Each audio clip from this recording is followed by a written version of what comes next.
Now we start another morning. Morning starts with potatoes. Oh, actually these potatoes go for tomorrow. This was already cleaned, so this will be now cooked. And this way we don't have to wait. And here you see that meat is coming. So there will be meat today also. And we try to continue with our ministry. So for ourselves, we see that situation is now normalizing. More and more people are coming to the town. Life is going back to town. Shops are getting open. I see that some companies start working. Here in the company, we also will start already more intensive production, more intensive shipments, especially to west of Ukraine, to center of Ukraine, but also here to the north of Ukraine. We see the troops of Russians, they left Kiev region, Chernihiv region, but of course after yesterday footage and videos we are all shocked and we are mourning for our brothers and sisters which were laying on the streets of Bucha, Irpin, but also here in the villages near Brovary. I spoke yesterday with police and they said there are a lot of dead bodies just laying on the streets, laying in houses. So police is now making photos, documentizing all the crime the military from Russia made here in the villages and the towns around. Today is the whole day curfew in those villages, and only tomorrow we plan to be able to get there to bring food, to bring fresh bread to people who did not see fresh bread already for weeks. And we hope that life will also there normalize. We will see what is the situation. We will see how we can help people. Of course, a lot of people lost houses, and there we have to think how to support them. Government is promising that there will be also some support provided to those who lost houses. And people are asking me what is needed, so I would repeat once again what is needed here or what will be needed in the coming future. That's construction instruments.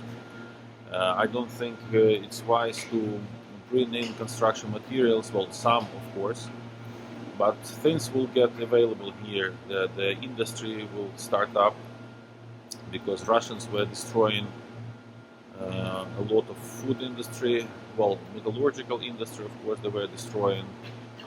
They were destroying a lot of also oil processing. But I think, at least it's my estimation, that the production of construction materials will start up. People will need simple houses. Houses will have to be built as soon as possible. Many refugees would like to go back to their homes. However, at the same time, war did not stop. War at the east and south of Ukraine is going on. And we are even afraid to think about what we will see on the streets of Mariupol, on the streets of other towns like Izum now, which were standing very strong against Russian murderers, on the streets of Kherson, which is a bigger city, which was occupied in the south of Ukraine. And of course it should be stopped.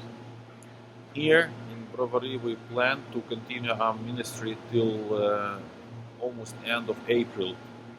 So we will give out bread and soup until Easter, Orthodox Easter, which is celebrated I think around 24th of April.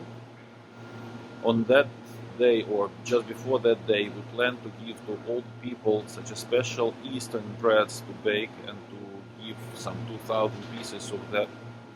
It's more expensive because it's more luxury, fancy bread, but on the other hand we want to give people also that as a sign of normality on one hand, on the sign of new life that a lot of them have to start already, and the sign of sweet bread taste of sweet bread as a sign of future life that we will have not only on this earth, but also in eternity. So we are now collecting raw materials for that, we are preparing for that, and after that we will only concentrate on baking bread separately. We will not continue with soups because that's a lot of job of a lot of volunteers which will have to go back to their works, will have to work to build up economy again of Ukraine. And also we are thinking with many people whom I speak in, and here in Ukraine and in Europe and in the United States, we are thinking about how to continue the Bake for Ukraine and how to transform this ministry in form of planting small bakeries in ruined towns, teach people how to make businesses, inspire them to employ people, inspire them to help themselves, to develop themselves. So please pray for that also, that we have wisdom enough, that we will have resources enough, that we will have team enough, because with your help we were able to collect more money than we needed just for bread and soup. So we are now thinking how to use all those resources, not only for the ministry, which we are doing already for many years, serving people with Down syndrome, creating job places for them, but also thinking now how to rebuild Ukraine, how to rebuild food industry here, how to inspire people, how to help them structurally. So please stay with us. I think in future, of course, I will not have these daily videos. Well, you are anyway already bored of them, but we need a lot of wisdom and we need a lot of power, because we really hope and pray that this war will be over.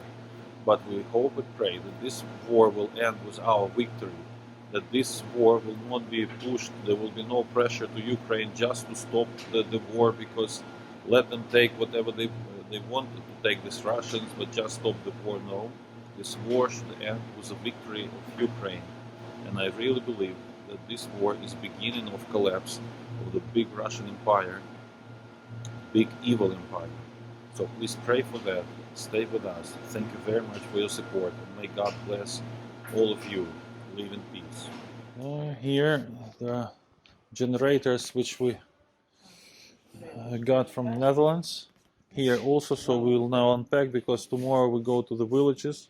Here we have beautiful Dutch ginger cakes on the bakeforukraine, and also soups ready. And here we have our helper, but he fell asleep.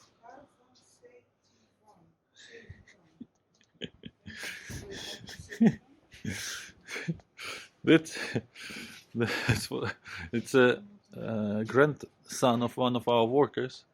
He didn't want to sleep in office, so he is together with his grandfather unloading carrots from the Netherlands. And we're here with Arenda, looking for the things which came, for beets and potatoes and other products. So thank you very much. We have now something to deliver to villages. We just spoke with a lady which came from one of the villages, and she was explaining how Russian tanks destroyed her apartment, how she escaped finally when there was a green corridor, and well, now tomorrow we'll try to get to her village to see her mom, which could not leave because of the health conditions. So we will see what we can deliver to them, to bring some food, to bring some detergents, to bring some support. So we'll keep you informed. Something very personal I wanted to share with you. I'm now in a room, in my room in the office. I was almost not here during all this war because we were downstairs. It was more convenient and there were much less people. So we had to organize and to manage things, and we were having meetings in our meeting room. First of all, here there is a avocado. Avocado I planted several years ago. Only 1 or 2 times I gave it water and it survived. Here are photos of my children. And here on the whiteboard I had paintings of my daughter, of my son with Down syndrome. He was making congratulations with something and writing wishes to me. Here we had plans to build the warehouse, and last week here in my office was sitting my son Daniel. He was helping to sort out diapers. He was helping to sort out food which we give to people here in the town, in other towns and villages. And now when I came this morning to the office, I saw his painting on my whiteboard. He didn't say much during these days of the war, but he expressed what he felt and how his world looked last weeks on my whiteboard. So here I'm sharing it with you.